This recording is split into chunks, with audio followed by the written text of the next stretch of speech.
Hi friends, welcome to my channel. बहुत बहुत स्वागत है आप सभी का। तो फ्रेंड्स, आज हम 38 चेस्ट साइज के लिए प्रिंसेस कट ब्लाउज की कटिंग देख रहे हैं। तो यहाँ पर मैंने दो पेपर लिए हैं। फ्रंट और बैक दोनों की कटिंग हम अलग अलग करेंगे, क्योंकि आगे का जो भी पार्ट होता है इसमें हम एक्स्ट्रा मार्जिन को रखकर फिर कटिंग करते हैं। तो इसीलिए बैक साइड की हम पहले कटिंग करेंगे, जिसमें मार्जिन एक्स्ट्रा की जरूरत नहीं होती है।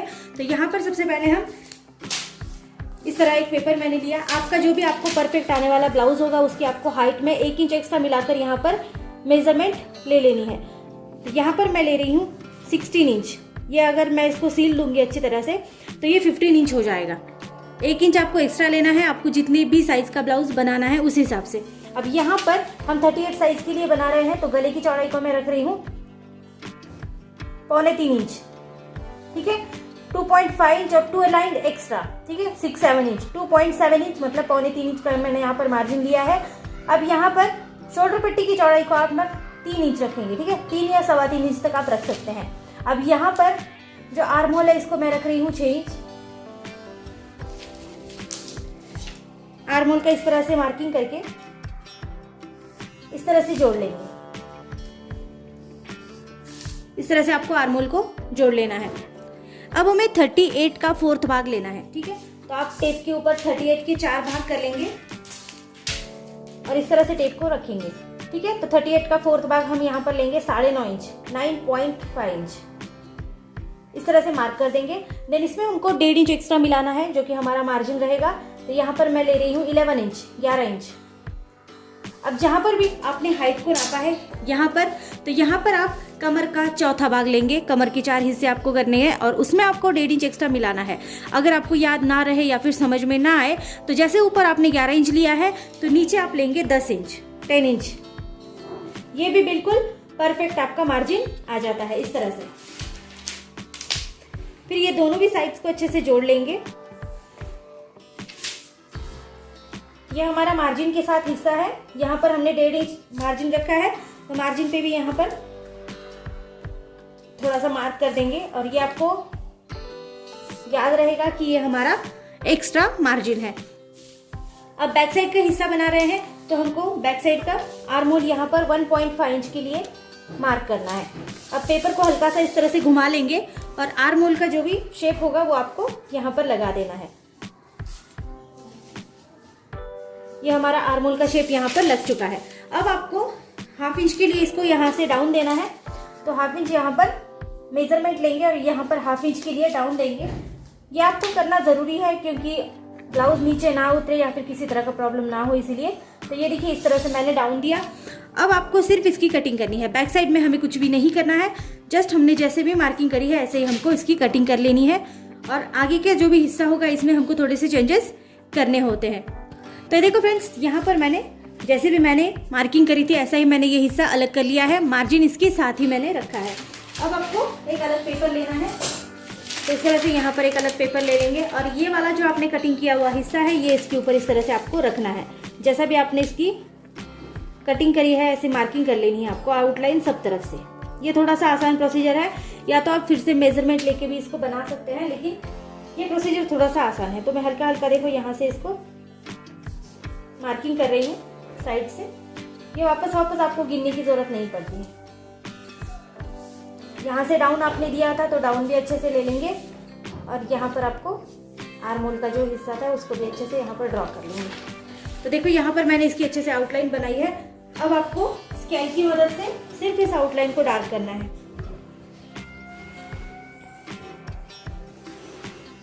सब तरफ से इसको डार्क कर लेंगे।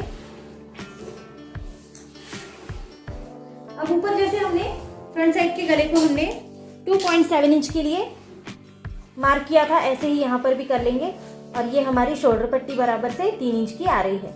अब हमको वापस एक बार आर्म होल के लिए निशान लगाकर आर्म होल ड्रॉ करना है, क्योंकि आगे का आर्म होल हमारा अलग रहता है। 6 इंच का हमने लिया था तो यहाँ पर भी 6 इंच का आर्म होल लेंगे और कुछ इस तरह से इसे जोड़ देंगे। अब हमें आगे का जो आर्म होल था उसको यहाँ पर ड्रॉ करना है। तो बैक साइड का हमने 1 इंच की लिया था, तो यहाँ पर थोड़ा सा आधा इंच का मार्जिन देके हम यहाँ पर इस तरह से मार्क करेंगे। पहला हमने 1.5 इंच की लिया था, ये मैंने 1 इंच के लिए लिया। अब इस तरह से ये फ्रंट साइड का आर्म होल मैंने ड्रॉ कर दिया। तो इस तरह से यहाँ पर फ्रंट साइड का आर्म होल भी हमारा ड्रॉ हो चुका है। अब हमें आगे का गला, आपको आप जितना भी लेते होंगे या फिर आप बोट नेक लेना चाहते हैं तो उस हिसाब से भी मैं आगे आपको कटिंग कभी बता दूंगी। अगर आप सिंपल गला पसंद करते हैं तो सिंपल गला में भी आप जितना भी आपका आगे का गला होगा आप उतना ही लेंगे। सपोज अगर 7 इंच होगा तो 7 इंच ही लेना है। कोई ब्लाउज से मेजरमेंट ले लेंगे। अगर आप ऐसा नहीं कर पाते हैं तो मैं नेक्स्ट वीडियो में ब्लाउज से मेजरमेंट आपको कैसे लेनी है वो भी मैं वीडियो आपके लिए डाल दूंगी, जिससे कि आपको समझ में आएगा कि फिर आप ब्लाउज से मेजरमेंट पूरी तरह कैसे लेंगे।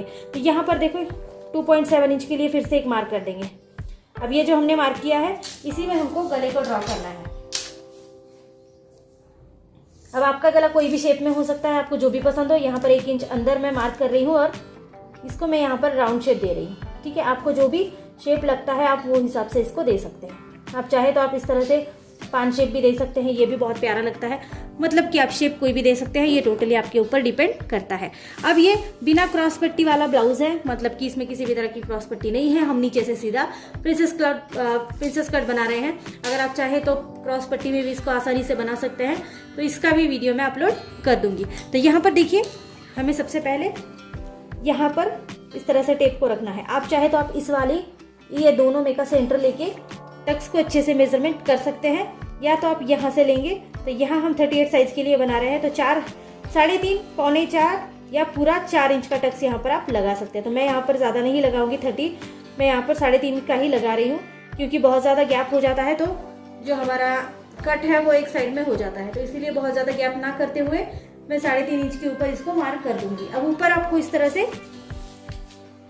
ऊपर की साइड में 3.5 से लेके 4 इंच तक आप इस टक्स को रख सकते हैं। मैंने 4 इंच पूरा लिया है। अब यहां से मैं इसको इस तरह से सीधा कर दूंगी। अब आपको क्या करना है कि जहां पर भी आर्म होल की जगह है वहां से आपको 1/2 इंच के लिए ऊपर लेना है। आप चाहे तो ये कटोरी जो है पूरी तरह से आर्म होल के अंदर ले सकते हैं, लेकिन जब हम स्टिच करते हैं, जब हम स्लीव्स को स्टिच करेंगे तो आर्म होल दब जाता है। तो क्या होता है कि कभी कभी कटोरी की साइड भी हमारी दब जाती है, इसीलिए मैं इसको 1/2 इंच ऊपर रखती हूँ। यहाँ पर 1/2 इंच ऊपर रखेंगे। और अब आपको यहाँ पर कटोरी का शेप देते हुए चलना है। यहाँ से भी आपको 1-1.5 इंच का मार्जिन रखते हुए चलना है और आपको इस तरह से शेप इसका देना है। ये देखिए, इस तरह से आप शेप दे देंगे। अब यहाँ पर हम 38 इंच के लिए बना रहे हैं, तो हमको यहाँ पर टक्स लगाना है 2 इंच का, 2 इंच का टक्स। ठीक है, 2 या पौने 2 इंच तक आप लगा सकते हैं। पौने 2 इंच का भी चल जाता है, लेकिन मैं पूरा यहाँ पर 2 इंच के लिए ले रही हूँ। तो 2 इंच पर मैंने एक यहाँ पर मार्क कर दिया। अब आपको कुछ इस तरह से इसका टक्स लगाना है। ये देखिए, ये कटोरी आगे इस तरह से बढ़ जाती है। तो ये हमारा जो मार्जिन है ये पूरा 2 इंच का है, और ये वाला जो मार्जिन है ये 4 इंच का है, और यहाँ का जो मार्जिन था ये 3.5 इंच का था। तो इस तरह से हमने यहाँ पर तीनों भी मार्जिन, ये बहुत ज़्यादा ज़रूरी है याद रखना कि हमने कहाँ पर कौन सा मार्जिन लिया हुआ है। अब यहाँ पर आपने 2 इंच का मार्जिन जो लिया था ये वाला, इसको हम यहाँ पर आगे बढ़ा देंगे 2 इंच के लिए। ये बहुत ज़्यादा ज़रूरी है, क्योंकि ये कट हो जाता है मार्जिन तो यहाँ पर कपड़ा कम हो जाता है। तो यहाँ पर हमने 2 इंच का मार्जिन एक्स्ट्रा बढ़ा दिया। यहाँ से भी हम 1 इंच या फिर आधा इंच का मार्जिन बढ़ाएंगे। जो हमारी सिलाई मार्जिन होगी, यहाँ पर जो सिलाई होगी वो वाली मार्जिन वो ऊपर कवर कर लेगा, इसीलिए हम लोग यहाँ पर 1/2 इंच बढ़ा देते हैं। अब इसको यहाँ पर इस तरह से बढ़ाकर आपको इसे इस तरह से जोड़ देना है। ये इसमें बहुत ज़्यादा इंपॉर्टेंट प्रोसीजर होता है, बहुत आसान है इसकी कटिंग, और इसकी स्टिचिंग भी उतनी ही आसान है। तो नेक्स्ट वीडियोस आप देखते रहिएगा, मैं वहाँ पर स्टिचिंग भी आपके लिए बता दूंगी। तो यहाँ पर देखिए, इस तरह से हमने मार्किंग किया है। अब हमें कटिंग करनी है। कटिंग भी बहुत ज़्यादा आसान आप इसकी कर सकते हैं। देखो, इस तरह से सबसे पहले आप नीचे की साइड को कट करेंगे। मार्जिन को साफ रखना ज़रूरी है, मार्जिन को कट मत करिएगा। आप कपड़े पे कर रहे हैं या फिर नॉर्मली पेपर कटिंग सीख रहे हैं, तो इसके लिए आपको याद रखना है मार्जिन कहीं पर हटना नहीं चाहिए।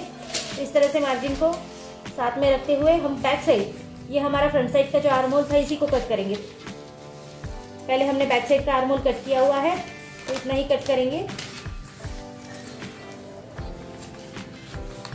यहाँ पर हमने डाउन दिया था, तो डाउन भी आपको वैसा ही कट करना है। अगर ठीक से आपको पता ना चले तो एक बार ड्रॉ कर लेना।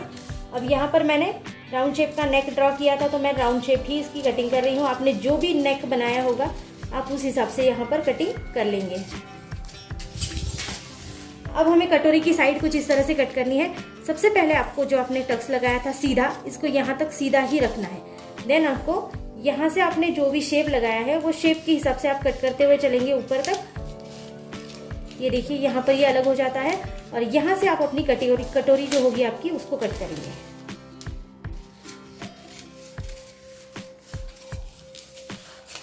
ये देखिए इस तरह से, ये बहुत ज़्यादा आसान है। ये जो हमारा कपड़ा कट हो जाता है एक्स्ट्रा, इसके मार्जिन को बचाने के लिए हमने यहाँ पर मार्जिन लिया है। अगर आप यहाँ पर नहीं लेंगे तो ये ऑब्वियसली कम हो जाएगा कपड़ा और आपको बिल्कुल भी ब्लाउज फिटिंग में नहीं रहेगा, क्योंकि पीछे आपका कपड़ा पूरी तरह से कट हो जाएगा। तो इस तरह से हमने आज 38 साइज के लिए प्रिंसेस कट ब्लाउज की कटिंग करी है। अगर आपको किसी भी स्लीव्स की कटिंग चाहिए तो आप मेरे चैनल पर एक बार विजिट करिए। यहाँ पर मैंने हर मेजरमेंट के स्लीव्स के लिए आपके लिए कटिंग डाली हुई है, आप चेक कर सकते हैं एक बार। और पैटर्न भी बहुत सिंपल से डाले हुए हैं, तो आप सिंपल से पैटर्न भी वहाँ पर चेक कर सकते हैं। तो 38 साइज के लिए 38 chest size princess cut blouse की कटिंग है। तो वीडियो अगर पसंद आती है आपको तो चैनल को लाइक करिए, शेयर करिए, सब्सक्राइब करिए। और किसी भी आपको पर्टिकुलर साइज के लिए कटिंग चाहिए या फिर स्टिचिंग चाहिए तो आप मुझे वहाँ पर मैसेज कर सकते हैं। मैं आपके लिए वीडियो आपके मैसेज के ऊपर ही बनाती चलूँगी। सो फ्रेंड्स, वीडियो को पूरा देखने के लिए आपका बहुत बहुत धन्यवाद।